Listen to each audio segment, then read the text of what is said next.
ஏசிஏபிபியுஏ முறை, சாப்பிடும் முறை, உணவு சாப்பிடும் சரியான முறையை குறிக்கும். இது உடல் நலத்துக்கும் செரிமானத்துக்கும் ரொம்ப முக்கியம். சில பொதுவான முறைகள். 1. கைகளை கழுவி சாப்பிட வேண்டும். சாப்பிடுவதற்கு முன் நன்றாக கைகளை கழுவினால் கிருமிகள் உடலுக்குள் செல்லாமல் தடுக்கலாம். 2. அமைதியாக உட்கார்ந்து சாப்பிட வேண்டும். நிற்கும்போது அல்லது நடக்கும்போது சாப்பிடாதீர்கள். அமைதியாக உட்கார்ந்து சாப்பிடுவது செரிமானத்திற்கு நல்லது. 3. மெதுவாக மென்று சாப்பிட வேண்டும்.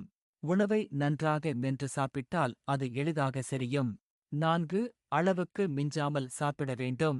அதிகமாக சாப்பிடுவது செரிமான பிரச்சனைகளுக்கு காரணம் ஆகும். 5. கவனம் உணவின் மீது இருக்க வேண்டும். டிவி பார்க்கும்போது அல்லது மொபைல் பயன்படுத்தும்போது சாப்பிடாமல் இருக்கலாம். அது அதிகமாக சாப்பிட தூண்டும். 6. நேரம் தவறாமல் சாப்பிட வேண்டும். ஒவ்வொரு நாளும் சரியான நேரத்தில் சாப்பிடுவது உடலுக்கு நல்ல ஒழுங்கை கொடுக்கும். 7. சத்தான உணவு தேர்வு செய்ய வேண்டும். காய்கறி, பழம், பருப்பு போன்ற சத்தான உணவுகளை அதிகம் சேர்க்க வேண்டும். இந்த முறைகளை பின்பற்றினால் உடல் நலம் நல்லபடியாக இருக்கும்.